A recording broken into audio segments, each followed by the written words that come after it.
tenemos un programa de lo más interesante sobre una extraordinaria herramienta, sobre un extraordinario equipo de diagnóstico con el tema, la importancia actual de la endoscopía gastrointestinal. Y para abordarlo hemos invitado a nuestro especialista, el doctor Alfredo Canto Cervera. Muchísimas gracias por aceptar la invitación. Muchas gracias, Eren, por la invitación. Bien, pues el doctor Cervera, él es médico cirujano por la Universidad Autónoma de Yucatán, ¿verdad? Así es. Hizo su especialidad en cirugía general en el Hospital Regional Licenciado Adolfo López Mateos del ISSSTE, allá en la Ciudad de México. Correcto. Cursó su especialidad en endoscopía gastrointestinal diagnóstica y terapéutica en el Hospital Regional Licenciado Adolfo López Mateos del ISSSTE también, ¿verdad? Así es. Actualmente labora como médico endoscopista en el Hospital Regional de Alta Especialidad de la Península de Yucatán, el HRAE que le dicen, ¿verdad? Correcto. En donde es profesor adjunto por la UNAM del curso de alta especialidad de endoscopía gastrointestinal. Realiza su práctica privada actualmente, tanto de endoscopía como de cirugía, en el Centro de Especialidades Médicas del Sureste, así como en el Centro de Endoscopía del Sureste, sucursal Altabrisa. Bien, doctor, pues ya de manera directa entramos a este tema que seguramente pues va a ser de mucho interés para nuestros amigos, nuestras amigas que se han conectado con nosotros, porque la endoscopía, si bien de alguna manera se habla mucho de ella, tenemos referencia, se habla de que con un tubito, con una cámara puede entrar en el organismo, y sabemos a veces, hemos oído mucho, pero sabemos poco. Doctor, ¿qué es la endoscopía y para qué sirve? Bueno, Aaron, esta es una excelente pregunta. Tú comenzaste diciendo que es una herramienta ideal, ¿no?, para llegar a un diagnóstico. Sin embargo, pues no nada más es una herramienta para diagnosticar, también podemos hacer cosas terapéuticas, podemos, digamos, hacer operaciones endoscópicas y pues ofrecerle esta ventaja al paciente. La endoscopía, hay varios tipos de endoscopías, hay endoscopías genitourinaria, endoscopías gastrointestinales, endoscopías pulmonares, ¿no? Pero pues cuando la gente dice endoscopía, ubica inmediatamente que le vamos a meter un tubito con una camarita, ya sea por el estómago, por la boca, ¿no?, o a través del recto para ver el intestino grueso. De tal forma que cuando nos referimos a la endoscopía pulmonar, decimos, ¿no?, me van a hacer una broncoscopía. Cuando hablamos del sistema genitourinario, el urólogo me va a hacer una cistoscopía. Cuando hablamos del aparato reproductor de la mujer, decimos, me van a hacer una colposcopía. De tal forma que en términos generales, ¿no?, cuando decimos endoscopías nos referimos, ¿no?, a un estudio en el cual vemos lo que es la boca, el esófago, que es un tubo muscular que conecta lo que vendría a ser la faringe con el estómago, exploramos el estómago y llegamos hasta el duodeno. Porque, doctor, que a mí siempre me ha parecido extraordinario el hecho que durante pues gran parte de la historia de la medicina, cuando se necesitaba ver qué estaba ocurriendo o qué sucedía adentro del organismo de una persona, había que abrir a esa persona, había que hacer una cirugía, más allá de la clínica, ¿no?, de hablar o de verlo. Y con la endoscopía esto es algo, bueno, yo como no médico, me parece algo maravilloso esa posibilidad de que el médico pueda ver literalmente como como en televisión, como poder verlo en un video, poder apreciar con lujo de detalle el estado. Platíquenos un poco de esto. Así es, Erwin. La tecnología es algo fascinante. Estamos hablando, ¿no?, que la endoscopía en sus primeros albores comenzó en los 1700, 1600, ¿no? Comenzaban con metían un tubo hueco, ¿no?, y con la luz que proporcionaba una vela, los médicos intentaban revisar el interior de la cavidad, ¿no? Estamos hablando que la primera endoscopía o el primer precursor de la endoscopía lo realizó un médico italiano de apellido Bossini, y realmente lo que él pudo observar fue la primera vez que se observó el cuerpo humano en vivo, fue para ver la uretra de un paciente masculino. Posteriormente esto fue evolucionando, ¿no? El principal avance se dio después de la Segunda Guerra Mundial en Japón. Y esto es bien importante.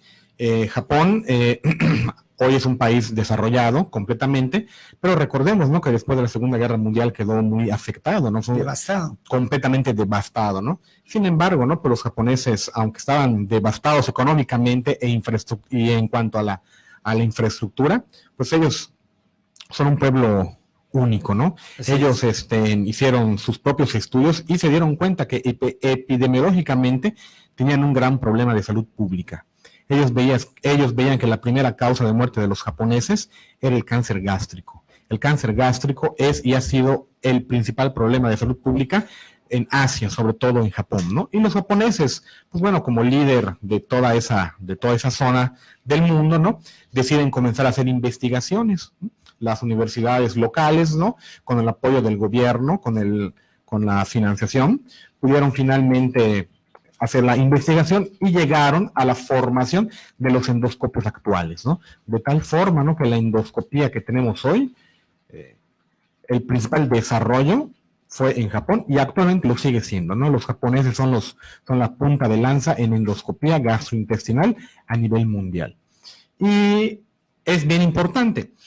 Nosotros los médicos, para llegar a un diagnóstico, Erwin, tenemos dos métodos o dos formas de llegar a una presunción diagnóstica, ¿no? Uno es el interrogatorio, en el cual preguntamos los antecedentes, qué enfermedades tiene, cuáles son los signos, cuáles son los síntomas, preguntamos algo de la historia clínica familiar, ¿no? Hacemos un interrogatorio oral, ¿no? Para eso es la entrevista. Así es. Y otro método importante es el examen clínico. Por ejemplo, si me van a ver porque un paciente comió y se intoxicó y le están saliendo granitos en la piel, ¿no? Pues bueno, yo a través del interrogatorio y la exploración, porque estoy viendo los granitos que le están saliendo, puedo llegar a un diagnóstico. Bueno, ¿sabes qué? Lo que tienes es una intoxicación alimentaria, pero comiste algo malo, ¿no? Entonces, aquí va tu medicina, pues para que obtengas una mejoría, ¿no? De tal forma, igual, cuando uno llega con un dolor de garganta, tenemos que ver si lo que tiene o es una infección bacteriana o es una infección viral.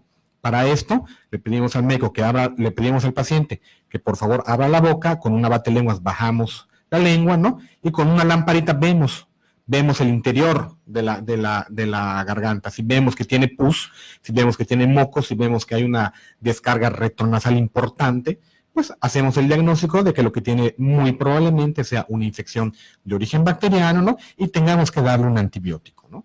Entonces el examen físico es sumamente importante. Ahora, hay ciertos la mayoría de los órganos, pues no podemos verlos, no podemos palparlos, no podemos verlos directamente, ¿no? Para eso nosotros nos apoyamos, ¿no?, en métodos diagnósticos, ¿no? Si yo, por ejemplo, quiero oír el corazón de alguien, pues me pongo un estetoscopio y a través del estetoscopio puedo yo oír el latido cardíaco. Si quiero ver si ese corazón está latiendo bien o está latiendo mal, le pongo un electrocardiógrafo, el cual va precisamente, ¿no?, a ver la actividad eléctrica. Ahora, si yo quiero ver en tiempo real cómo se está moviendo ese corazón, pues le hago un ultrasonido. Lo mismo pasa con los órganos gastrointestinales. Hasta hace unos 40, 50 años era prácticamente imposible ver el interior de estos y llegar a un diagnóstico correcto, ¿no? Muchas veces, como bien dices, se tenía que operar a los pacientes, ¿no? O operábamos a más pacientes de los que realmente requerían ser intervenidos, ¿no? ¿Por qué? Porque no contábamos con estos métodos, ¿no? La endoscopía gastrointestinal son prácticamente 3 vertientes, ¿no? Lo que la gente común conoce como endoscopía, que su nombre técnico, su nombre médico es panendoscopía.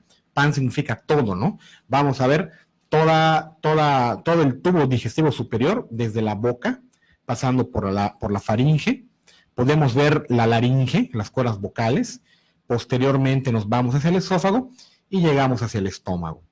Uno revisa todo el estómago podemos canular la primera porción del intestino delgado que se llama duodeno y ver, ¿no?, la primera parte del intestino delgado. En eso consiste una panendoscopía, o como la gente la conoce, como una endoscopía gastrointestinal. Por otro lado, la endoscopía inferior se le conoce como colonoscopía. Y eso es exactamente lo mismo que hacemos por la boca, solo que lo hacemos por el recto. Al paciente se le duerme, el paciente está prácticamente inconsciente, no experimenta ningún dolor, no hay sensaciones anómalas, no hay ninguna molestia porque el paciente está anestesiado. Una vez que está completamente dormido, introducimos este colonoscopio, que no es más que una sonda, que es una sonda, es una especie de manguerita, que en la punta tiene una camarita. Y en el otro extremo hay unos mandos, como si fuera una especie de guía, un volante, a través del cual yo voy dirigiendo la punta del colonoscopio. Y de esta forma podemos revisar todo el intestino grueso y la última porción del intestino delgado. De tal forma que con los métodos endoscópicos convencionales, estamos hablando de endoscopía y colonoscopía, podemos revisar prácticamente todo el tubo digestivo, a excepción del intestino delgado. Hay una parte que no podemos llegar, que no podemos ver con los métodos endoscópicos, digamos, que están más a la mano. ¿Es posible ver el interior del intestino delgado? Sí es posible, pero ya no con un gastroscopio ni con un colonoscopio. Para esto nos apoyaremos de otros métodos endoscópicos, como es la cápsula endoscópica, que no es más, nos tomamos una capsulita, una cápsula un poquito más grande de lo normal, la cual tiene una camarita. Esa camarita nosotros la deglutimos. Al llegar al intestino, al llegar al estómago, perdón, se activa y comienza a tomar fotos, muchísimas fotos, 5,000, 10,000, 15,000, 20,000 fotos, ¿no? Y esa camarita atraviesa todo el tracto gastrointestinal y es una forma que tenemos para ver el intestino delgado. Esto es altísima tecnología, es tecnología de punta, avanzada, que verdaderamente le cambia la situación a alguien que tiene una afección o que presume que pudiera ser que la tuviera, y que con este diagnóstico, y por supuesto, digo, la tecnología es maravillosa, pero la interpretación del especialista, el saber interpretar toda esta información, es lo que puede ser cambiar la historia, ¿no? Ser la diferencia entre algo muy positivo, ¿no? Y entre algo también negativo, ¿no? Así es. Me decía un maestro, Erwin, que en medicina siempre hay que demostrar lo que nosotros creemos, ¿no? Me decía, Alfredo, uno puede ir a creer a la iglesia, uno puede creer en la Santísima Trinidad, puedes tú creer en la virginidad de María, puedes creer en Kukulcán, en Chak, en Buda, es válido. En medicina hay que demostrarlo siempre que lo podamos hacer, siempre que se pueda. Esto es, ¿no? Tenemos muchos pacientes que llegan por un sangrado, que están vomitando sangre, suponemos que la lesión pudiera estar en la parte superior del estómago o en el esófago, le hacemos el estudio de endoscopía y pues ya estamos demostrando, ¿no? Yo te puedo demostrar, ¿no?, con este estudio, ¿no?, qué es lo que te está, el sitio del sangrado y muy probablemente qué es lo que te lo esté ocasionando. Y ya una vez sabiendo eso, pues podemos dirigir nuestros medicamentos, ¿no?, o los procedimientos quirúrgicos para curar al enfermo. Pero con una precisión total y sobre todo con una certidumbre completa. No es a partir del, yo creo, a partir del vamos a ver qué sucede, sino como usted lo dice, doctor, el hecho de que de manera demostrada, con información científica, con información dura, como se dice, tener la certidumbre de lo que se tiene que hacer, ¿verdad? Así es. Y no solamente hacer el diagnóstico, como te comentaba, es una herramienta diagnóstica excelente, pero también ya estamos haciendo cosas. Exactamente, que era lo que decía. ¿no? Terapéuticas. Por ejemplo, se me viene a la mente, hace mucho tiempo, a mí no me tocó, pero todavía cirujanos que se formaron hace 40, 50 años, a ellos les tocaba operar a mucho paciente cirrótico, sabemos, ¿no? Que los pacientes que toman, finalmente, no nada más a los que toman, ¿no? Pero es la principal causa de daño hepático, el alcohol. No, nosotros sabemos que los pacientes que toman, muchos de ellos generan cirrosis, ¿no? Sí. Y esa cirrosis lo que causa, hace que se generen varices en el esófago, esas varices se rompen y los pacientes llegan pues vomitando sangre, ¿no? Así es. Esos pacientes antes tenían una alta mortalidad. La única forma de tratar una hemorragia variceal hace 30, 40 años era con una cirugía. Había que abrir al paciente, hacer una cirugía prácticamente de caballo, esto es, quitar todas las venas y las arterias, desvascularizar por completo al esófago, y de esa forma, ¿no?, mediante una cirugía heroica, el paciente lograba sobrevivir con una alta mortalidad y una alta tasa de complicaciones. Desde que se desarrolló la endoscopia, pues ahora ya tenemos métodos endoscópicos para tratar a estos pacientes. Ya no es necesario operarlos. Yo en los casi 10 años que estuve en el DF, nunca me tocó ver a un paciente que lo tuvieran que operar por una hemorragia variceal. La mayor parte o todos se trataban mediante endoscopia, y los que no se podían tratar por endoscopia se trataban mediante otro método, ¿no? A lo que voy, ¿no? Vemos, ¿no?, cómo la endoscopia ya tiene un impacto en cuanto a mejorar al paciente. Podemos hacer muchas cosas terapéuticas. Otro ejemplo, por ejemplo, la CEPRE.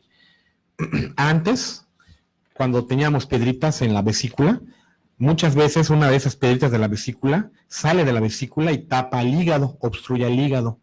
Entonces el paciente queda amarillo, como cuando nos da hepatitis. El paciente queda completamente amarillo. Pero queda amarillo no porque tenga un virus que le esté inflamando el hígado, sino porque una piedrita de la vesícula ya salió y está tapando la desembocadura del hígado. El paciente se pone amarillo. Antes, ¿qué había que hacer?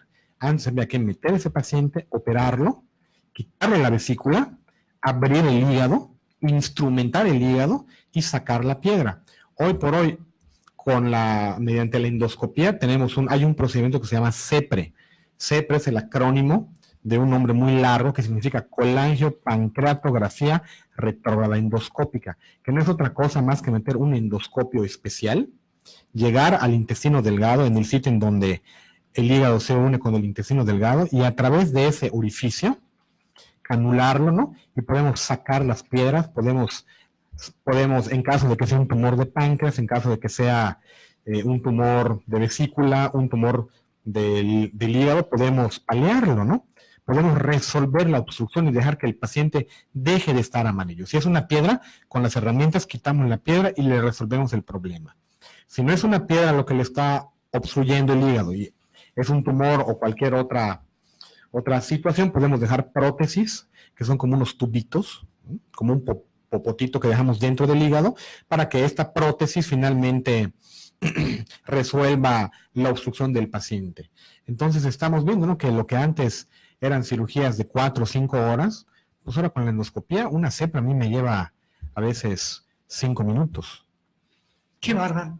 Entonces, esto representa, doctor, una tranquilidad extraordinaria, digo, lo podemos decir los que no somos médicos, para cualquier persona el saber que existe esta tecnología, que existe dentro de la especialidad, existe esta serie de recursos. Así es. Que cambian yo decía, la historia, ¿no?, de cómo era antes. Y es tecnología que tenemos aquí en el CEM. Nosotros contamos con toda esa tecnología. Tenemos para hacer endoscopía gastrointestinal, endoscopía para pulmón, podemos hacer broncoscopías, y también tenemos el equipo necesario para observar el intestino delgado. Tenemos un enteroscopio y también tenemos los endoscopios para hacerlo en niños.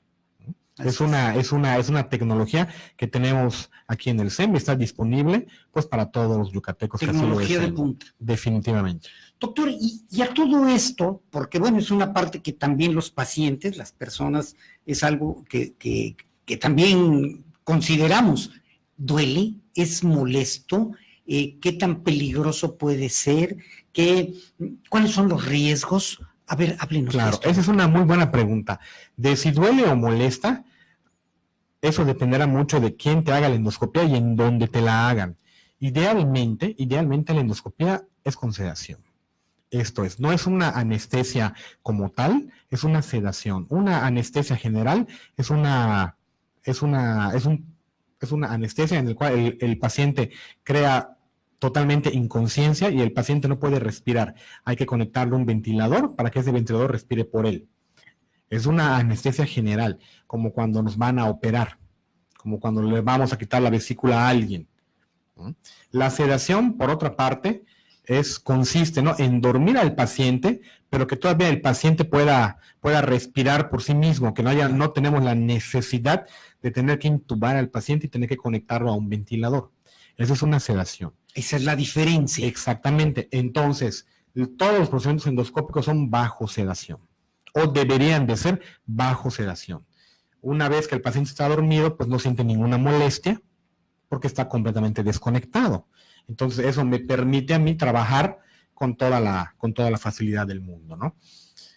Es un estudio que no duele, sin embargo, pues también depende el sitio en el que te lo realicen.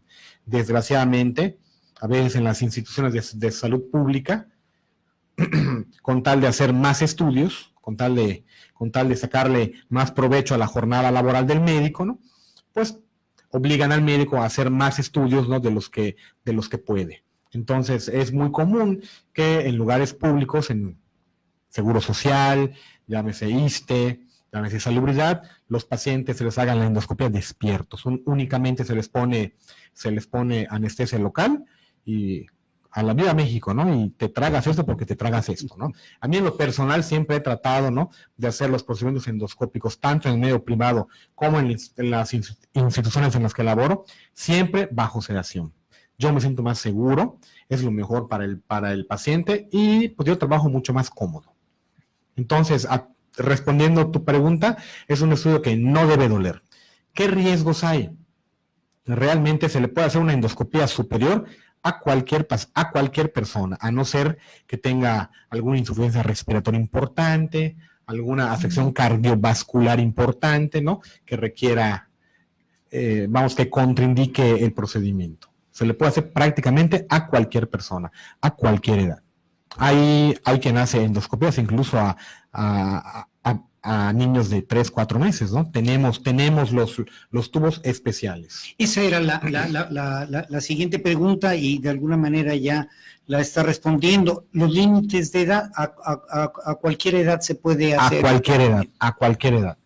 Personas de edad muy avanzada de la misma manera. Sí. Con las personas de edad más avanzada, pues hay que hacerlo con un poquito más de cuidado, claro, ¿no? Sobre todo las colonoscopías. A diferencia de una endoscopía superior, la colonoscopía duele. Es un estudio que molesta. Entonces, sí, la profundidad de la sedación es un poquito mayor. Entonces, es mucho más fácil para un endoscopista hacer una endoscopía porque el nivel de sedación es un poquito mayor. No es tan alta como el que se necesita para una colonoscopia. Muchas veces son pacientes muy inestables, hospitalizados, a los cuales no se les puede dormir de forma segura, entonces llamamos a un anestesiólogo y entonces sí, el anestesiólogo, pues ya él es el encargado de poner a dormir al paciente y en la mayor parte de los casos se pueden realizar de forma segura. Veía yo el título de la entrevista, de la reunión, de la gran importancia actual de la endoscopía gastrointestinal. Con lo que usted nos está diciendo, yo le agregaría la grandísima importancia que hoy tiene el poder contarse con esta especialidad y con los especialistas y los equipos avanzados para poder realizar, pues, justamente el trabajo médico en otras circunstancias, ¿verdad? Vamos a las preguntas del público. Martín Zul le pregunta, doctor, la cápsula a la que usted hizo referencia con la cámara que se ingiere, se coloca dentro del organismo, se traga, se puede decir, Así traga. Es. ¿Se puede hacer esto en el CEM, en el Centro de Especialidades Médicas? Sí, claro. Bueno, ahí claro, está. Claro. Bien, de todo lo que usted ha hablado es algo que se puede realizar. Todo lo podemos realizar en el CEM. Muy Así bien. es. ¿Cuánto dura este examen, el de la cámara? El de la cámara son aproximadamente 24 horas. El paciente se le da, lo toma y se le colocan alrededor de lo que es el abdomen un cinturón, el cual tiene la computadora, ¿no? Que es una cajita chiquita, ¿no? El paciente prácticamente hace su vida normal, ¿no? Y a las 24 horas, ¿no? Regresa con nosotros, ¿no?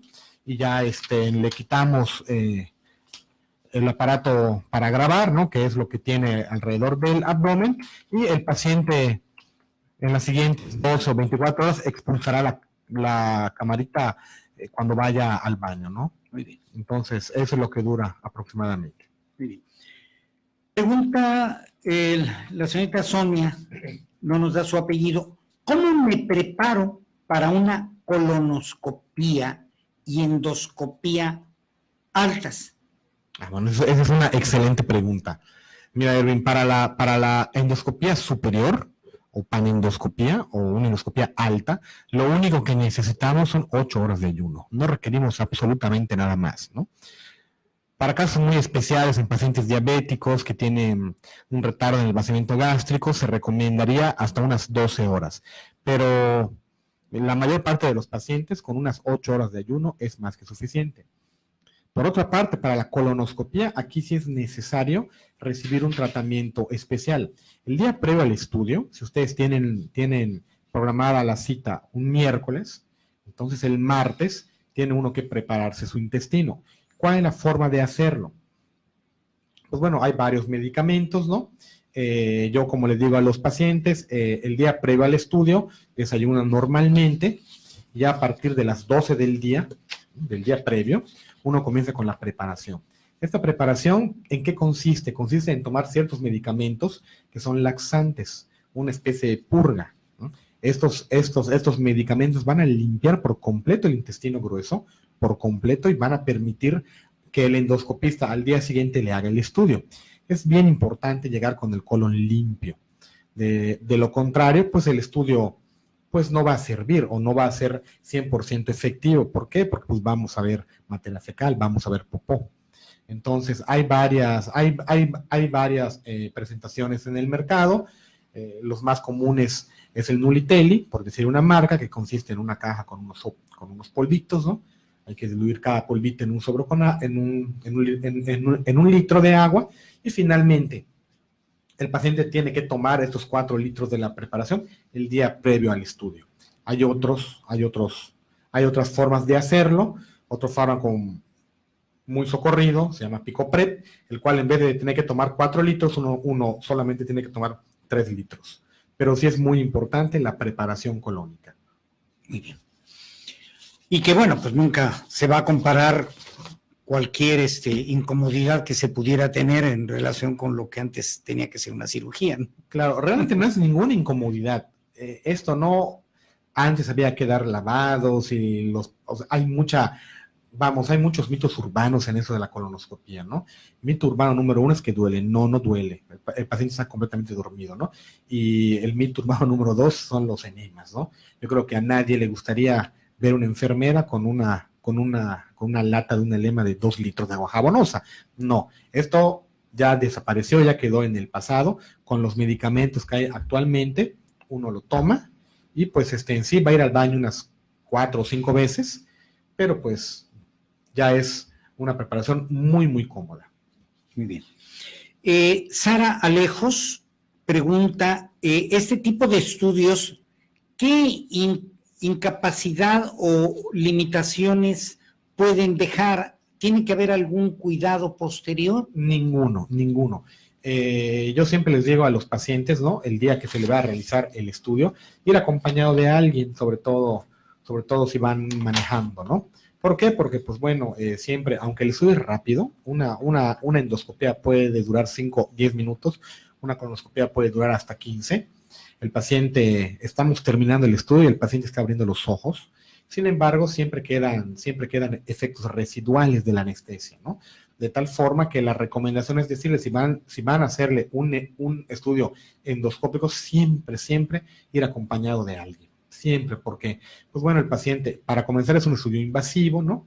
Y pues el paciente siempre queda con algunos efectos residuales, ¿no? Pueden sentirse un poquito mareados después de finalizar el estudio, un poquito adormilados, y pues sí, no es recomendable manejar, porque pues si llegaran a tener algún accidente, pues es al momento de hacerle los estudios antidoping, ¿no? Pues arrojaría, ¿no? Que tienen narcóticos y que tienen medicamentos controlados en el sistema, ¿no? Entonces la recomendación es asistir siempre con alguien. Lo importante es que la persona vaya con una persona, con alguien de confianza para ayuda, para asistencia nada más. Exactamente, exactamente. Bien. ¿En quién está indicada este tipo de estudios? ¿En quiénes?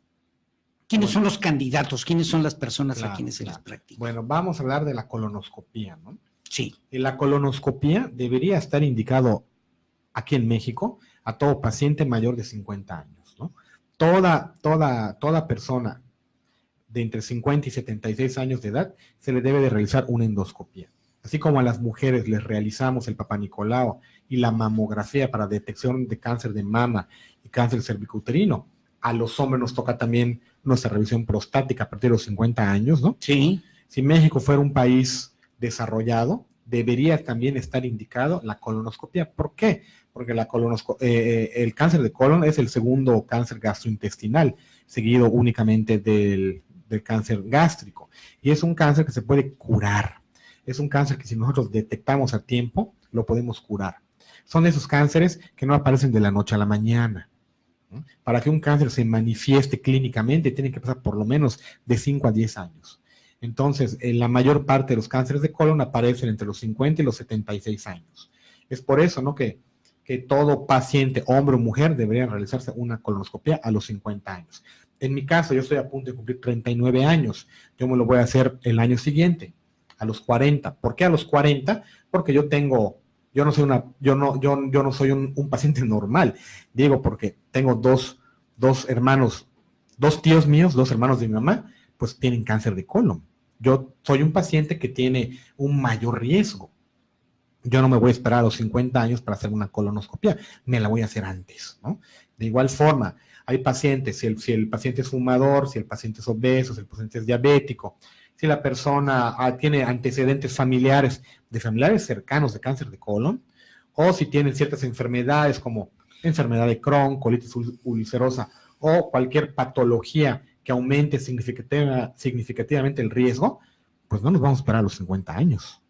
Podemos comenzar a los 40 años.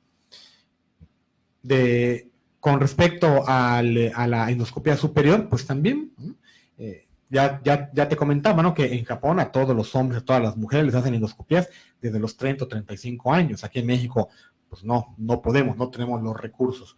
Pero ante cualquier molestia, ante cualquier sintomatología, por vaga que esta pudiera llegar a ser, mi recomendación es, ¿no?, ante cualquier pretexto, hay que meter el tubo. No nos vamos a esperar a que uno vomite sangre para ir a hacerte una endoscopía. No me voy a esperar, ¿no?, a que tengas un tumor en el estómago, que ya lo esté tapando y que te esté ocasionando vómitos para hacerte una endoscopía. ¿Por qué? Porque pues es muy probable que ya no te pueda yo ofrecer nada. Pero si agarramos al paciente 15 o 10 o 5 años o 4 años antes de que se desarrollen estos síntomas, entonces sí podríamos resolver el problema mediante cirugía o lo que está de moda ahorita, incluso por endoscopía. Ahorita por endoscopía ya podemos tratar cánceres gástricos en etapas tempranas. A este grado estamos en la tecnología. Entonces, ¿a quiénes se les debe practicar una endoscopía superior? A cualquier persona que tenga sintomatología gastrointestinal. Llámese reflujo, llámese agruras, llámese indigestión, lo que la gente dice normalmente gastritis, ¿no?, que son molestias que a veces son un poquito difíciles de describir, pero el paciente que cuando come le arde o que se distiende o que tiene problemas con los gases, ese paciente de entrada se le debería hacer una endoscopía para que nosotros sepamos, ¿no?, qué es lo que le está ocasionando esas molestias. Esas molestias son ocasionadas por una gastritis, son ocasionadas por una bacteria, son ocasionadas por una úlcera, son ocasionadas por una erosión, son ocasionadas por un cáncer. Muchas veces no hay forma médica de decir, bueno, esta molestia que tienes te lo está causando un cáncer o te lo está causando una gastritis. La única forma que tenemos es metiendo el equipo y observando directamente el interior del estómago. qué importante, doctor, para quienes no somos médicos, se lo confieso, en mi caso, con toda honestidad, a mí no se me hubiera ocurrido el hecho de que un estudio como la de colonoscopía o los estudios que usted está mencionando pudieran formar parte de un check-up, pudieran formar parte de una revisión que pudiera descartar y que pudiera dar certidumbre del estado de la salud, que no es una cuestión menor. Así es. ¿Verdad? Si estamos hablando del aparato digestivo. Claro, en Europa y en países asiáticos, ¿no? Ya se hacen, ¿no? Como parte de estudio de tamizaje. ¿Qué son los estudios de tamizaje? Un estudio de tamizaje es aquel en el cual se les hace a la población general y el objetivo es hacer 100 o 200 estudios, ¿no? Y de esos 200, ¿no? A lo mejor detectar a uno o a dos pacientes, ¿no? Que estén en el momento oportuno para resolver el problema, como son el Papa Nicolau. El Papa Nicolau son estudios de tamizaje. Claro. La mamografía es un estudio de tamizaje. Uno no se hace una mamografía pensando en que tiene, o sea, ya con un diagnóstico de cáncer. Hace la mamografía para identificar lesiones muy chiquititas o cánceres muy chiquititos que puedan ser susceptibles a curación. Pero además nosotros en la sociedad, en las sociedades en las que vivimos, las dietas que se ingieren normalmente no son las más adecuadas. Y bueno, aquí lo hemos escuchado, lo sabemos. Muchas personas tienen problemas de digestión y es de lo más común escuchar a personas, familiares, amigos que tienen problemas crónicos de estreñimiento, problemas de acidez, problemas de dolor y que literalmente están a partir de sus creencias y sin descartar y tratando de por medio de remedios de darles alguna solución, ¿verdad? Un tecito, o ¿verdad? O la pastilla que le cayó bien a la comadre, que le sentó bien al primo, y que esto definitivamente es algo que hay que descartar, como así usted decía. Irwin. Esto es el pan nuestro de cada día. Déjame decirte que el cáncer gástrico en México no es un problema de salud pública, como sí lo es el cáncer de mama, como sí lo es el cáncer de próstata, o como sí lo es el cáncer de pulmón. Sin embargo, Yucatán es el primer lugar, ocupa el primer lugar en cáncer gástrico. En Yucatán. En Yucatán. Nosotros tenemos el deshonroso lugar de ser el primer estado en mortalidad por cáncer gástrico. ¿Y qué es lo que pasa? Mucha gente llega y se les hacen los diagnósticos tardíos precisamente por lo que tú comentabas, ¿no? Porque es mi gastritis, tengo molestias, me automedico, tomo omeprazol, me tomo ranitidina, me tomo Melox, uno pensando que es una gastritis y en lugar de ir con el especialista se va con a la farmacia y se le pregunta qué es lo que tiene para el estómago, ¿no? Y tiene un arsenal gigantesco, ¿no? Con ayuda de la publicidad y bueno, pues verdaderamente lamentables son a veces los resultados. Y lo mismo pasa con el cáncer de colon. La gente dice, pues es tu colitis, tienes un síndrome de intestino irritable, estoy estreñido porque no como fibra, y muchas veces no estás estreñido, no porque no comas fibra, sino porque tienes un tumor ahí que te está ocluyendo. Entonces, realmente son estudios que tenemos muy a la mano, no son estudios caros, no son estudios en los cuales radiamos al paciente. Yo siempre he propuesto, ¿no?, que tanto la colonoscopía como la endoscopía deberían ya estar dentro de nuestro sistema de salud. No se ha hecho porque, pues bueno, vivimos en un país pobre, que es la realidad, ¿no? Y porque además no está dentro de nuestra cultura. No estamos acostumbrados. Sí. Y tú a un hombre de 40, 50 años, dices, oye, ¿sabes qué? ¿Te voy a hacer una colonoscopia? No.